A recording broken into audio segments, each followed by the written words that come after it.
La première goutte de vin tomba sur le papier à 16h15 précise. Ce n'est pas ma sœur Jessica qui l'a renversé. Elle l'a versé. Elle se tenait au-dessus de mon fils de 6 ans, Jacob, penchant son verre de pinot noir avec une précision désinvolte, presque ennuyée. Jacob avait passé 3 jours sur cette aquarelle. C'était un paysage du lac près du chalet de nos parents, un cadeau qu'il avait méticuleusement préparé pour son grand-père. Maintenant, un liquide rouge sombre s'étalait sur le ciel bleu, imbibant le papier, gondolant les bords, transformant son travail acharné en un gâchis détrempé et ruiné. Il doit apprendre que le monde se fiche de ces petits gribouillages, dit Jessica, sa voix pâteuse mais ferme. Ça prend de la place sur la table. Et honnêtement, Jacob doit s'endurcir. Elle finit son verre, le posa sur le papier humide avec un bruit sourd et mouillé, et chercha l'approbation du regard dans la pièce. Mon oncle Marc, assis sur le canapé, se frappa le genou. Voilà une leçon à $50, gamin. Endurcis-toi ou fais-toi bouffer. Les rires commencèrent alors. Ils se propagèrent dans le chalet comme un son strident et laid. Ma mère gloussa nerveusement, désespérée de maintenir une ambiance légère. Mon cousin eut un sourire en coin. Jacob, lui, resta figé, fixant les ruines de sa peinture, ses petites mains tremblant au-dessus de la table. Laissez un commentaire et dites-moi d'où vous écoutez et quelle heure il est chez vous en ce moment. J'adorerais savoir qui fait partie de notre communauté. Je n'ai pas crié. Je ne me suis pas précipité pour éponger le vin. Je n'ai même pas respiré pendant les premières secondes. J'ai simplement observé mon fils. Jacob n'émit aucun son. Ses épaules tremblaient et son visage devint d'un rouge marbré, mais il ne cria pas. Il se mordit la lèvre jusqu'à ce qu'elle devienne blanche, se tassant physiquement sur sa chaise, essayant de se faire assez petit pour disparaître. Il ne cherchait pas de réconfort. Il cherchait l'invisibilité. Il attendait que les rires cessent, espérant que s'il restait assez silencieux, le prédateur se désintéresserait. Et dans ce silence, je l'ai vu. J'ai vu la chaîne invisible s'enrouler autour de son cou. C'était la même chaîne que j'avais portée pendant 29 ans. La chaîne qui m'avait appris à être silencieuse, à être arrangeante, à ravaler ma colère pour ne pas troubler la paix. J'observais mon fils apprendre la réponse de soumission en temps réel. Il apprenait que sa douleur était une plaisanterie pour les personnes qui étaient censées l'aimer. Il apprenait que son rôle était de sourire à travers l'humiliation pour que les adultes ne soient pas mal à l'aise. Il apprenait à être moi. Cette prise de conscience me frappa comme un coup physique, plus froid que le lac à l'extérieur. Je ne le regardais pas seulement se faire harceler. Je le regardais hériter de mon traumatisme. Je lui transmettais un héritage de silence, une prédisposition génétique à être un paillasson. Si je ne brisais pas cette chaîne maintenant, à cette seconde précise, il la porterait pour le reste de sa vie. Il grandirait en s'excusant de prendre de la place. Je regardais mon père, David. Il était assis en bout de table, les mains croisées sur son assiette vide. Son visage était taillé dans la pierre, illisible pour quiconque ne le connaissait pas. Mais moi, je le connaissais. Je vis comment ses phalanges avaient blanchi en serrant sa fourchette. Je vis le muscle de sa mâchoire tressauter. L'air dans le chalet devint électrique, lourd de la pression de choses non dites depuis des décennies. Je me levai. La chaise racla bruyamment le plancher de bois, un grincement rauque qui trancha les rires comme un couteau. Je ne fis aucun geste pour nettoyer le désordre. Je ne demandais pas de serviette. Je contournai la table et me plaçai directement entre Jessica et Jacob, utilisant mon corps comme un bouclier pour lui bloquer la vue. Je ne regardais pas le vin. Je la regardais, elle. Et pour la première fois de ma vie, je ne ressentis pas le besoin de tout arranger. Je ne ressentis pas le besoin d'arrondir les angles ou de faire une blague pour détendre l'atmosphère. Je ressentis la clarté froide et dure d'un pont en train de brûler. Ce n'était pas de la rage. C'était un règlement de compte. J'en avais fini de payer les intérêts d'une dette que je n'avais jamais contractée. Ça t'a plu, dis-je. Ma voix n'était pas forte. Elle était plate, clinique. Ça t'a plu de regarder un enfant de 6 ans créer quelque chose, et ça t'a plu de le détruire. Jessica leva les yeux au ciel, se servant un autre verre de la bouteille sur le buffet. Ses mouvements, amples et arrogants. Oh, Sarah, ne sois pas si dramatique. C'est du papier. Je lui ai rendu service. Maintenant, il peut apprendre à faire quelque chose d'utile au lieu de faire des saletés. Utile, répétai-je, le mot ayant un goût de fer dans ma bouche. La pièce devint complètement silencieuse. Le sourire en coin de Jessica vacilla, son verre s'arrêtant à mi-chemin de ses lèvres. Ma mère eut un hoquet, une inspiration brusque qui signalait le début de sa panique. Je ne sciais pas. Je n'étais plus la sous-chef, gérant les commandes et maintenant le calme en cuisine pendant le coup de feu. J'étais une mère observant un prédateur, et j'en avais fini de négocier. Je regardais à nouveau mon père. Il n'avait pas bougé, mais ses yeux s'étaient déplacés de la table vers moi. Avant que je puisse dire un mot de plus, ma mère, Suzanne, se précipita sur les lieux. Mais elle n'alla pas vers Jacob. Elle ne serra pas l'enfant en pleurs dans ses bras. Elle attrapa une poignée de serviettes en papier et commença à essuyer frénétiquement le vin sur la table. « Oh, Jessica, tu es si maladroite », gazouilla-t-elle, sa voix aiguë et tendue, vibrant d'une énergie maniaque et désespérée. Elle frottait le bois, ignorant complètement la peinture ruinée. « Sarah, ne fais pas cette tête. C'était un accident. On peut lui acheter un cahier de coloriage, un beau. Avec des autocollants. » Elle leva les yeux vers nous, son sourire trop étiré, ses yeux suppliants. « S'il vous plaît, passons un bon dîner. C'est la fête du travail. Nous sommes une famille. » Je la regardai, et la pitié que je ressentais habituellement pour elle s'évapora. Je réalisai alors que ma mère n'était pas confuse. Elle n'était pas impuissante. Elle était une toxicomane. Elle était accro à l'illusion d'une famille heureuse, et elle était prête à payer n'importe quel prix pour la conserver, mais elle ne payait jamais le prix elle-même. Elle nous taxait. Elle taxait les bons enfants, les silencieux, ceux qui ne crieraient pas. Elle sacrifiait notre dignité pour apaiser le monstre, car Jessica était la seule qui menaçait de mettre le feu à la maison.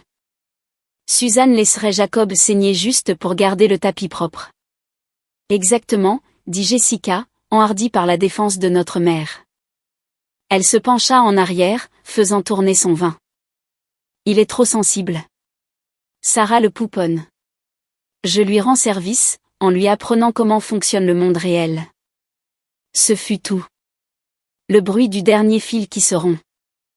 Mon père, David, se leva. Il ne le fit pas rapidement. Il le fit avec la lenteur pesante et craquante d'un vieil édifice qui finit par céder. Il se dirigea vers le manteau de la cheminée où était accroché un panneau en bois rustique avec les mots « La famille, c'est pour toujours », peint en cursive. Il le fixa un instant, puis se tourna vers Suzanne. « Tu as essuyé la table, dit-il. » Sa voix était dangereusement basse, un grondement de tonnerre avant l'orage. « Tu n'as pas pris de nouvelles du garçon. Tu t'es inquiété pour la tache sur le bois. » Suzanne se figea, une serviette imbibée de vin à la main. « David, arrête d'être dramatique. J'essaie juste de... » « Tu essaies de maintenir la paix, l'interrompit-il.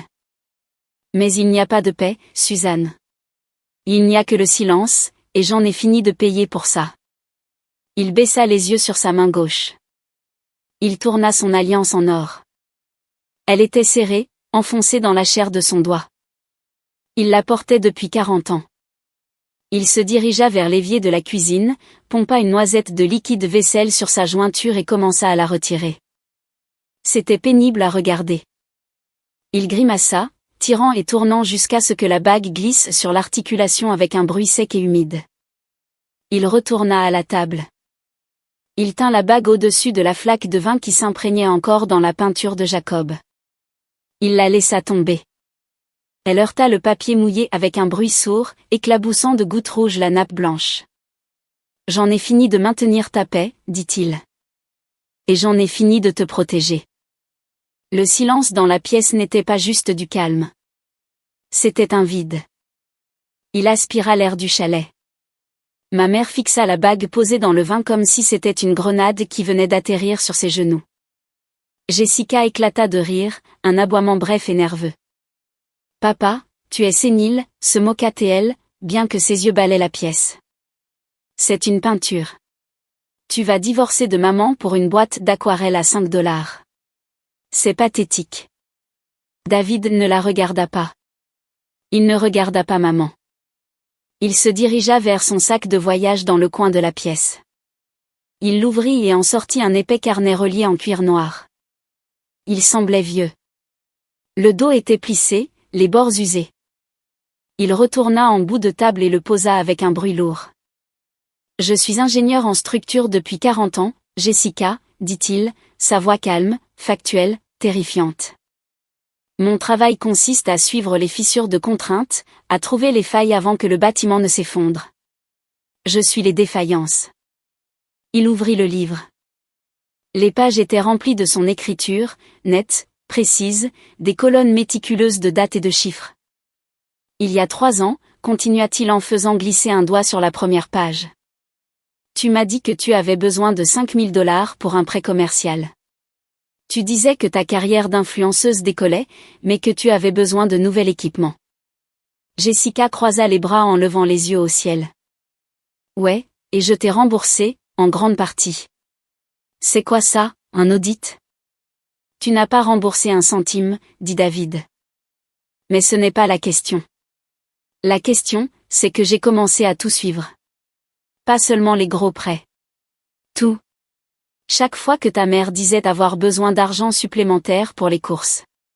Chaque fois qu'elle retirait de l'argent pour des réparations à la maison qui n'ont jamais eu lieu. Chaque fois que notre compte d'épargne commun baissait pour des urgences. Il tourna le livre pour que Jessica et Suzanne puissent voir les colonnes. J'ai suivi les dates. J'ai suivi les montants. Et puis j'ai engagé un expert comptable pour savoir où l'argent allait vraiment. Suzanne émit un petit bruit étranglé. Elle tendit une main tremblante. David, s'il te plaît, ne fais pas ça. Pas devant tout le monde. Tout le monde doit savoir, dit David. Parce que tout le monde s'est moqué de Sarah. Tout le monde s'est moqué de Jacob. Tout le monde pense qu'ils sont faibles. Mais ils ne sont pas faibles. Ce sont eux qui paient la facture. Il me regarda alors, et ses yeux étaient remplis d'un profond et douloureux regret. J'ai laissé faire ça, Sarah. Je t'ai laissé penser que tu valais moins qu'elle. Je t'ai laissé penser qu'elle était spéciale et que tu n'étais que de passage. Mais j'observais. Je comptais. Il tourna la page. Des reçus de virement bancaire étaient collés sur le papier. Ce n'est pas de l'argent de poche, Jessica. C'est une rançon. David baissa les yeux sur le registre, son doigt traçant une ligne d'encre rouge. 14 août, il y a 2 ans. 12 000 $. Tu as dit que c'était pour un buy-in de partenariat de marque. 3 avril de l'année dernière. 8 000 $. Tu as dit que c'était pour des frais médicaux. Il leva les yeux, croisant le regard terrifié de Suzanne. Mais le plus gros, c'était il y a 3 ans, le soir de la fête du travail. Celle à laquelle nous n'avons pas assisté parce que tu as dit que tu étais malade. Suzanne. Suzanne secouait frénétiquement la tête, des larmes coulant sur son visage. David, arrête. S'il te plaît, protège le nom de la famille. La voix de David s'éleva, craquant d'une fureur que je n'avais jamais entendue. Tu n'as pas protégé le nom. Tu as protégé une criminelle. Il tourna la page. Cette fois, il n'y avait pas de reçu. Il y avait une copie d'un rapport de police collé sur le papier.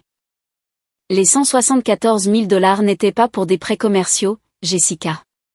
Ce n'était pas pour des cadeaux. C'était de l'argent pour acheter le silence. Jessica se figea.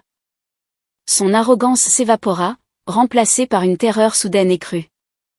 Elle regarda la porte, mais ne bougea pas. Il y a 3 ans, dit David à la pièce, Jessica est rentrée ivre d'une fête. Elle a heurté une voiture en stationnement, puis elle a heurté un piéton. Une jeune fille de 19 ans qui promenait son chien. Je suffoquai. La pièce se mit à tourner. Je me souvenais de cette période. Jessica avait voyagé pendant 1 mois. Maman avait dit qu'elle était en Europe pour se trouver. Elle ne s'est pas arrêtée, continua David. Elle a pris la fuite. Un délit de fuite. Suzanne sanglotait dans ses mains, son corps se balançant d'avant en arrière. Tu as pris notre argent de retraite, dit David, la voix tremblante. 174 000 $. Tu as payé un avocat pour enterrer l'affaire. Tu as payé un arrangement à la famille de la fille pour éviter le tribunal civil. Tu as payé le garage pour réparer la bosse au noir. Tu m'as dit que c'était un litige de stationnement. Tu m'as dit que c'était réglé. Il claqua le livre. Le son résonna comme un coup de feu dans le petit chalet. Tu as volé notre avenir pour couvrir son crime.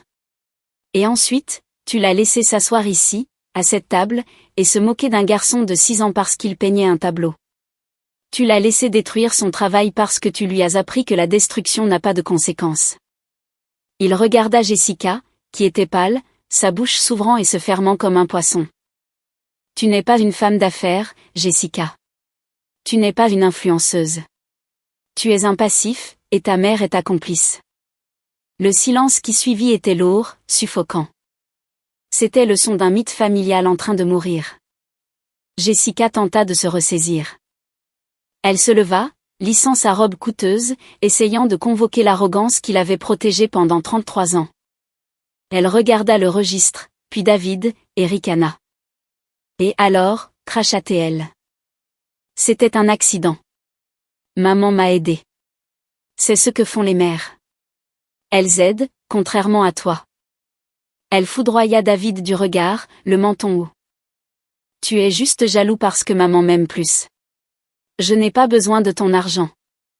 J'ai ma propre marque. J'ai mes propres abonnés. Je n'ai pas besoin de ce vieux chalet poussiéreux de toute façon. David la regarda avec une pitié froide et détachée. Ce n'était pas le regard d'un père pour sa fille. C'était celui d'un ingénieur face à une structure condamnée. Tu n'as rien, Jessica. Il sortit un document plié de la poche arrière du registre. Il le posa sur la table, juste à côté de son alliance abandonnée et de la peinture ruinée. Ce chalet est à mon nom. C'est un héritage de mon père. Le nom de ta mère n'est pas sur l'acte de propriété. Il aplatit le papier. Vous avez 1 heure pour quitter les lieux. Vous tous, Suzanne incluse. Je le mets en vente demain matin pour récupérer les fonds de retraite que vous avez volés. Tu ne peux pas nous mettre dehors, gémit Suzanne, les mains crispées sur sa poitrine. Où vais-je aller? Il pleut à verse. Je ne sais pas, dit David, sa voix dénuée d'émotion. Peut-être que tu pourras rester avec la fille dans laquelle tu as tant investi. Il se retourna vers Jessica. Et en ce qui concerne ton propre argent, il y a 10 minutes, pendant que tu versais du vin sur l'œuvre de mon petit-fils, j'ai gelé les comptes joints. J'ai signalé les transferts comme frauduleux en attendant une enquête comptable. La banque a tout bloqué. Tes cartes de crédit, les cartes de maman, le compte professionnel par lequel tu fais transiter l'argent. Jessica sortit son téléphone. Ses doigts volèrent sur l'écran, frénétiques. Elle tapa sur son application bancaire. Je vis son visage se décomposer. La couleur disparut, la laissant grise et petite. C'est refusé, murmura-t-elle.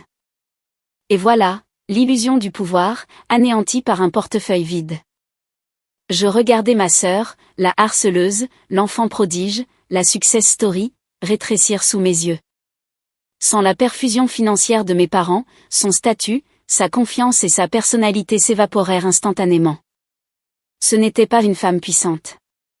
C'était une enfant dans un costume qu'elle n'avait pas payé. Son pouvoir n'avait jamais été réel. Il était loué. Et le bail était expiré. Ton pouvoir était loué, dit David, faisant écho à mes pensées. Et le propriétaire ferme l'immeuble. Il se dirigea vers la porte d'entrée et l'ouvrit en grand. L'orage à l'extérieur avait éclaté et la pluie tombait à torrents, transformant l'allée en terre en boue. Le vent s'engouffra dans le chalet chaud. Dehors. Jessica regarda l'oncle Marc, qui avait ri plus tôt. Il détourna le regard, soudainement fasciné par les lattes du plancher. Elle regarda Suzanne. Suzanne ne faisait que pleurer, inutile et brisée, incapable de sauver qui que ce soit, même elle-même. Finalement, Jessica me regarda. Ses yeux étaient grands et humides, remplis d'une soudaine et désespérée prise de conscience qu'elle était seule. « Sarah », plaida-t-elle, la voix tremblante. « Dis-lui qu'il est fou. Tu ne peux pas le laisser me faire ça. Je suis ta sœur. » Je la regardais. Je regardais la femme qui m'avait terrorisée pendant 3 décennies. Je regardais la tache de vin sur la peinture de Jacob. Je pensais au silence que mon fils avait appris. Le silence que j'étais en train de briser. « Tu devrais te dépêcher, dis-je, ma voix aussi froide que la pluie dehors. La circulation va être épouvantable. » 6 mois plus tard, la lumière dans le nouvel appartement était différente. Ce n'était pas la faible lumière jaune du chalet ou l'éclairage fluorescent agressif de l'ancienne maison familiale. Elle était blanche et pure, entrant à flot par de grandes fenêtres donnant sur le parc de la ville. C'était plus petit que la maison que David avait partagée avec Suzanne pendant 40 ans, mais c'était paisible. Ici, on ne marchait pas sur des œufs. Pas de soupir lourd venant de la pièce voisine, annonçant une séance de culpabilisation imminente. Pas de peur de la prochaine explosion. J'étais assise par terre, adossée au mur, à les regarder. David était à genoux à côté de Jacob sur une bâche de protection. Ils étaient couverts de sueur. David lui apprenait à utiliser une boîte à onglets pour couper du bois pour un cadre de toile sur mesure. « Tu dois mesurer 2 fois, Jacob, » dit David, sa voix douce, patiente, la voix d'un homme qui n'avait plus besoin de crier pour se faire entendre. La précision est importante. Si le cadre est solide, l'œuvre est en sécurité. « Comme ça, papy ?» demanda Jacob, soigneusement, sa langue sortant en signe de concentration. Exactement comme ça. Ma mère, Suzanne, vivait dans un petit appartement à 2 villes de là. Elle envoyait parfois des lettres. De longues diatribes décousues écrites sur du papier à lettres coûteux, nous reprochant d'avoir ruiné l'image de la famille, de l'avoir embarrassée à l'église, d'avoir été cruelle. Je les brûlais dans l'évier sans lire au-delà de la première ligne. Elle essayait toujours de nous taxer pour une paie qui n'existait pas, mais nous avions cessé de payer. Jessica travaillait dans la vente au détail dans un kiosque de centre commercial, vendant des coques de téléphone. L'enquête pour fraude avait déclenché un contrôle fiscal et elle se noyait sous les frais de justice. Elle avait dû vendre sa voiture. Elle avait dû emménager dans un studio. Pour la première fois en 33 ans, elle faisait face à la réalité d'une vie sans filet de sécurité. Et la chute avait été dure. Je regardais mon fils. Il ne sursautait plus. Il ne se cachait plus sous la table. Il faisait des saletés avec de la colle et du bois, et il riait quand il renversait un peu de colle à bois sur le sol. Il ne se figea pas.